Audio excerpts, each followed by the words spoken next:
Now, former employees have also reacted to the tweets put out by Vijay Mallya. One of them, Neetu Shukla, has given a point-by-point counter to the man who is yet to pay his employees their rightful dues and hasn't even uttered a word about it either up till now. Mr. Vijay Mallya has finally tweeted and reacted to the shows that have been put up by Times Now.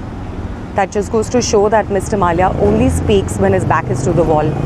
I would like to react to his tweets individually for every tweet that he's put. First, he starts with Times Now, and he says that the editor of Times Now needs to be in prison clothes, eat prison food for libel, deceit, slander and absolute sensational lies. I would like to know which part of it is lies, Mr. Mallya. Is it the part where they're discussing that salaries of employees have not been paid, or the part where it says that our income tax was not deposited? Which part of it is lies, Mr. Mallya? Secondly, he said that he's an international businessman and needs to travel to and from India frequently. I would like to know, if you're an international businessman, is this the international business policies that you adopt, that you cheat your employees by not paying them for the services that are rendered to you? Is this the international practice you adopt, or is it the practice that you adopt only within India? Because as far as I know, your employees which are based out of India have had their dues cleared. Only employees which were recruited within India are the ones whose dues have not been cleared, whether they were foreigner, Indian or otherwise. Your other tweet says, as an Indian MP, I fully respect and will comply with the law of the land. Our judicial system is sound and respected, but no trial by media. Mr. Mallya, unfortunately, you only react when your truth is brought out in front of the media. There is no other time that we see a reaction from you. So I'm really sorry, but you do only react to the media, and that needs to be done. As a respected MP, I would expect you to pay your employees their due, which is not done. And I would expect you not to lie about media lying about you, because media is not lying about you. The part where you're not paying salaries, where you've not paid taxes, is a fact. Your other thing says, let media bosses not forget help, favors, accommodation that I have provided over several years, which are documented. Now lies to gain TRPs. Mr. Mallya, are you now resorting to threats? Are you threatening the media into silence? Is that what you're doing? Because if that is what you are doing, then now we know that everybody who remains silent and does not speak on the issue, knowing fully well that you are wrong and having the power to make a difference, would be the people probably who would fall in this category. At least that's the implication you are giving. So please do not threaten, because if you have something to expose, you please go ahead and expose. Because I don't believe that you would have had to need to keep people happy so that you could use them at a later date. That's extremely low business practices and really not what is expected out of an MP. About you declaring your assets or not declaring your assets, really I don't care. Just give me my money and give the money of all the employees who put in hard work for you. I wish in all these tweets you had at least once come out and spoken about the employees. Because as you're fully aware, the employees are not asking for anything but what is just and right. So Mr. Mallya, please do the right thing. Well, and there are others who've decided to step up their fight against Vijay Mallya. Over 700 former employees and employees of Kingfisher Airlines are likely to petition the Prime Minister and the President of India to look into Mallya Gate. We plan to send a letter to the Honorable Prime Minister of our country, putting a plight in front of him, requesting for help. A humanitarian angle, the plight of Kingfisher employees cannot be forgotten or left. It cannot be only the banks that the government can think of. It is a request to the government that you should consider us, the employees, also to be a part of any kind of settlement or a recovery whenever you plan to do so as per the law.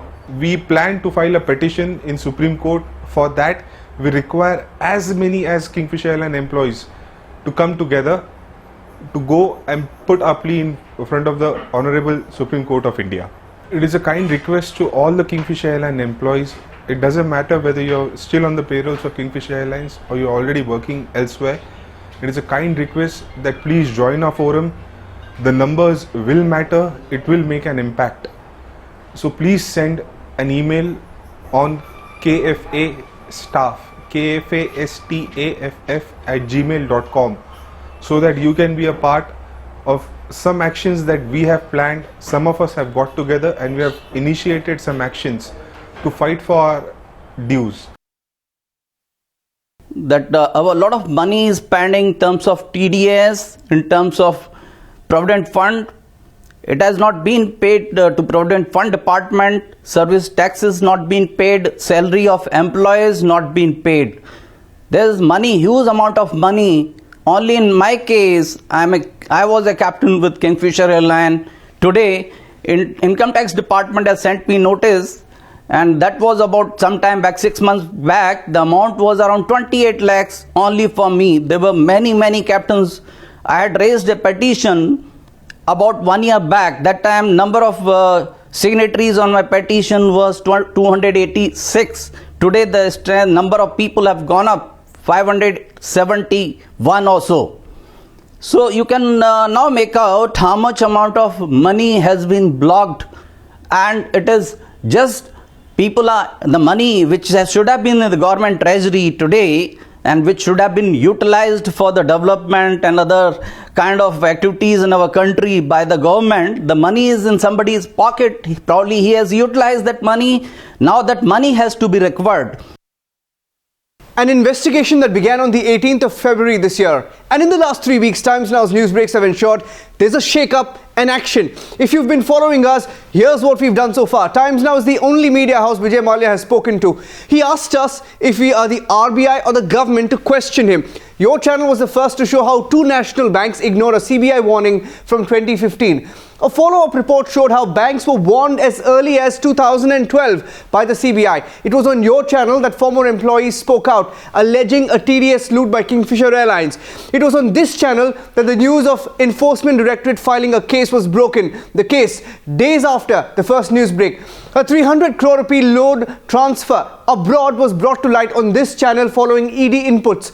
Following these reports, banks woke up to move courts and ask for Mallya's exit from India to be blocked. The State Bank of India, one of the lead bankers that helped Mallya, assures on Times Network that they will get the money back. 24 hours before the Attorney General told Supreme Court on the news hour, Arnab Goswami told you Mallya had left the country. The next day, government confirmed that in Parliament, and the opposition raised the question on how Mallya was allowed an escape. A CBI FIR dated October 2015 was broken by your channel. Details of how a government bank had bent backwards to help Mallya. Loan taken from banks were allegedly siphoned off to trusts abroad. CBI takes note of our report and probes money laundering. A 515 crore settlement fund by Diageo is probed. It's later taken up by the Debt Recovery Tribunal. On Thursday, following the questions raised by your channel, a Bring Back Mallya chorus echoes in Parliament. A few hours later, the Enforcement Directorate summons Kingfisher Airlines CFO and IDBI officials. Thursday night on the news hour, your channel breaks news on CBI's U-turn on a lookout circular in 30 days. The report is taken note of by the CBI chief on the news hour, and Mallya Gate files are sought. Just 16 of the Times Now news breaks. Watch this space as the news breaks on Mallya Gate continue.